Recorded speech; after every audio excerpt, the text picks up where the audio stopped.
Ayong buntag, mga kaigsunan sa nagkadinding dapit. Morning devotion, morning message, Sunday morning.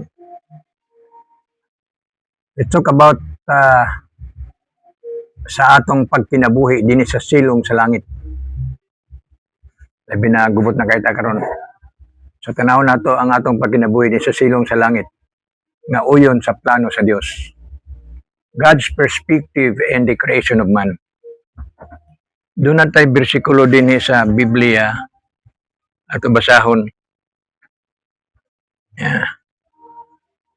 Ecclesiastes chapter 3.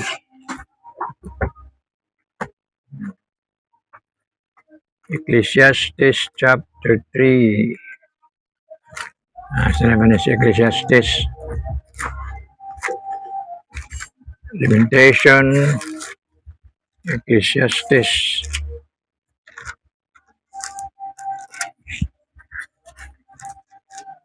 Okay. Ecclesiastes, awit ni Solomon, Isaiah, Jeremiah. Okay.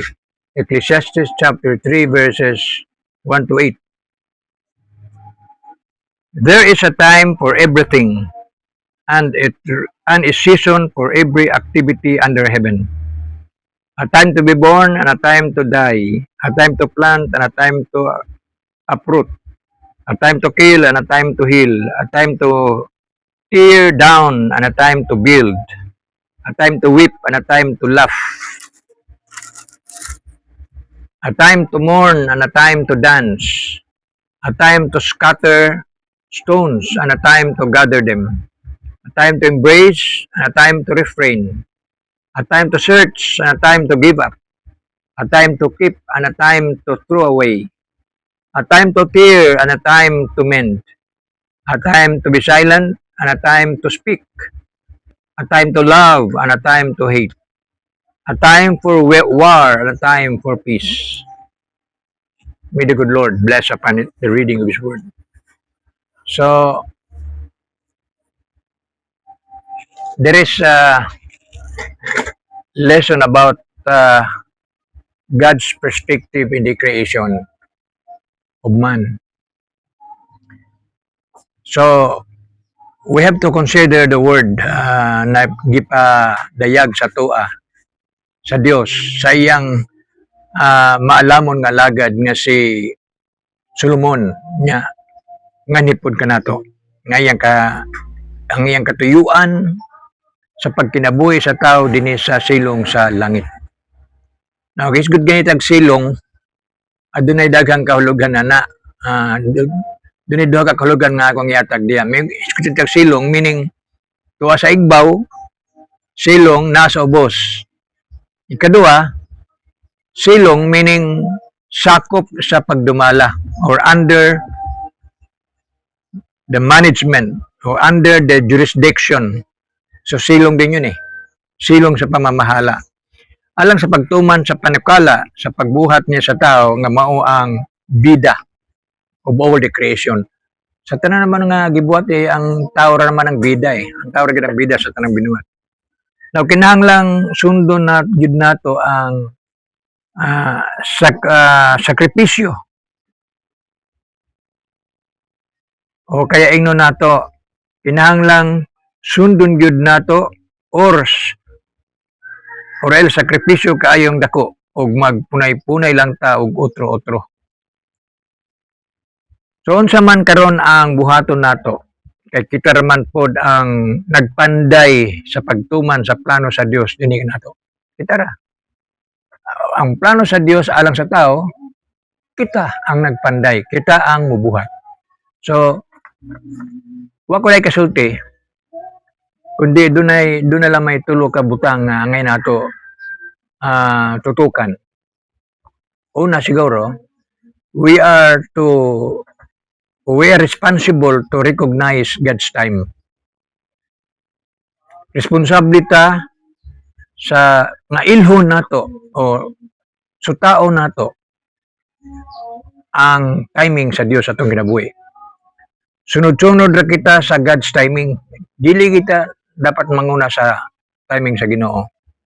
Dili nato usbon o ang tao mangita mangyud og paagi kay gitagaan man lagi ta sa kaalam o kanang nga kaalam nga gisgutan diyang gihatag nato ay naglangkob na sa atong five senses kaalam, no? So naglangkob na diha nga tigaan gyud nato og pagtagad na tumanon ang kabubuton sa Dios pinagi sa iyaha nga paagi. Tumanon ang kabubuton sa Dios sa iyahang paagi, dili sa atong paagi. Halimbawa, yung mangga uso kay mangga ron tindahan ng mangga dre. Atong gikalburo aron mahinog dayon. Di man ta kahuwat, atat na atat gyud ta nga kauno nato ang hustong pagkahinog sa timing o kaya iyang tamang pagkahinog nga dili pinaagi og kalburo ug ang saging pa atong bunog-bunogon. So we need to accept God's timing. We need to cooperate God's timing. So that sa akong gikaingon, we are responsible to recognize atong tan-awon o atong yung ilhon ang timing sa Ginoo. So muna ito makita nga mahimong successful lang siguro o mapaayo ang atong pagkinabuhi din sa silong sa langit kung atong nahibaw-an ang katuyuan o plano sa Dios o timing sa Dios sa atong kinabuhi. Ay ikaduha, we are responsible to align ourselves with God's timing. Now when I say align, dili to pugson og dili pa angayan, no? Dili pugson og dili pa angayan kay magsakripisyo man ta. Dili ta maka-move on. In other words, dili ta ka move on. Ang mahitabo nato murag stress kahit tas tanan diha. Stress ta.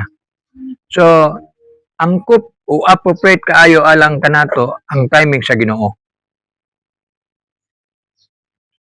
Season ng halimbawa sa mga kanibitong pagbunga sa mga prutas, by season man eh.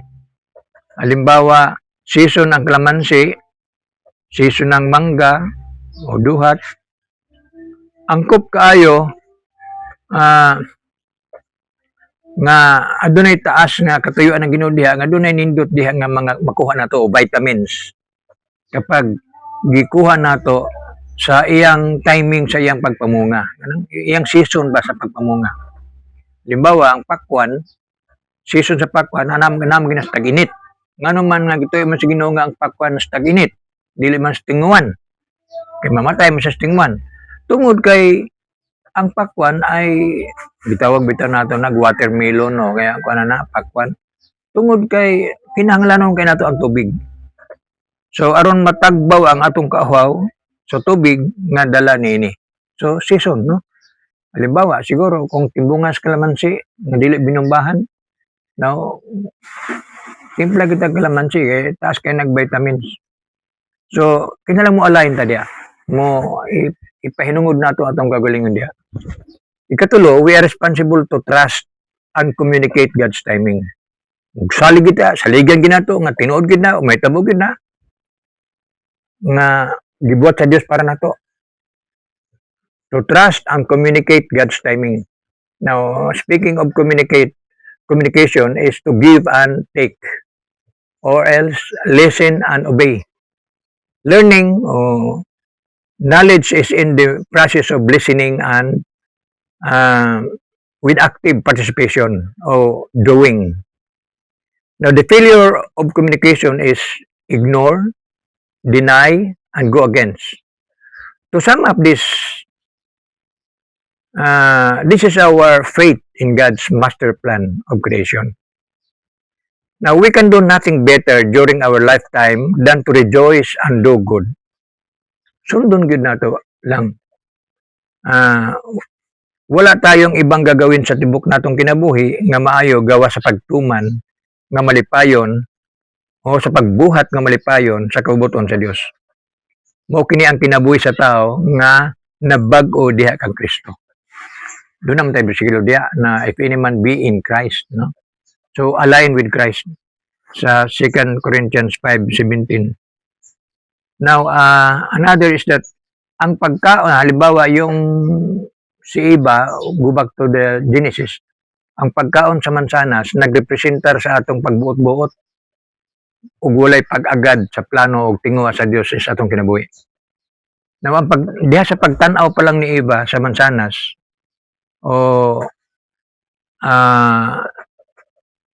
pagtutok niya, meaning to behold or tutok, concentrate, pagkaakit, iya dayong nabatyagan nga it is good to eat. So, incorporate dayon ang iyang pagkatawhanon. To be like God, you will be as God. Ang muning gingon sa serpente nga magiging pareho kaya sa Dios, gisubli ba giotro sa demonyo ang gisud sa Ginoo nga maabli ang inyong mata o kamo mahimong Dios din mingon sa demonyo. Kay pareho naman ta sa Dios. So ibig sabihin daw sa tawhanon o materialanon nga kaisipan, kay pareho naman ka sa Dios. Now dili na kita mag-agad sa Dios kay Dios ka naman pod. So dunay negatibo diha nga kahulugan sa gisulti sa demonyo. Now, kung mukaon mo ana, dili man mo mga matay, kung dili mahimo hinuon mong katulad sa Dios. So karon, ang tao diha magkaisip, nindot kay mahimo ng katulad sa Dios.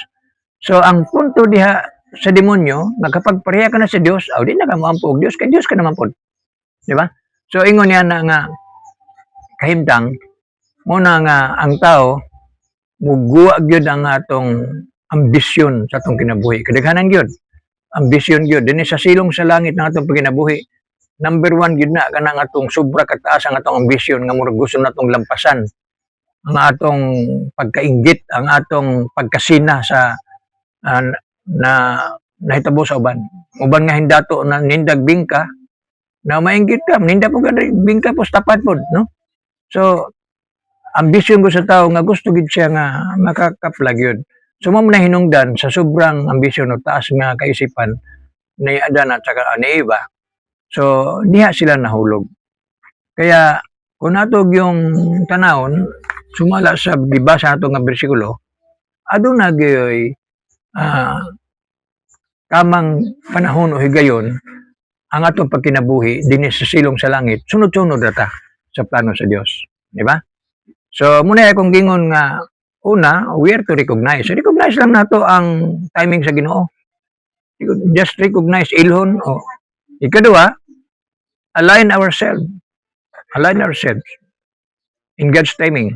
Ano ikatulo, we are responsible to trust. Saligan yun na to. Kamamayang gingon, trust ka, cooperate kayo to. Communicate. So, makibahagi ta. So akong gingon kay ang communication lagi is to give and take. Dili man kay ang communication take nan take lang. Dili give and take. Mayroon ding listen and obey. Di kay listen lang pero walang obey. Learning is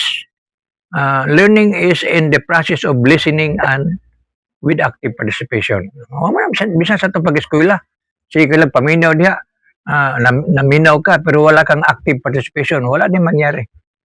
In short, for this morning food for thought, tulog ka butang ang akong gisgutan din nga makahatag na to og kayuhan alang sa itong pagkinabuhi din sa silong sa langit.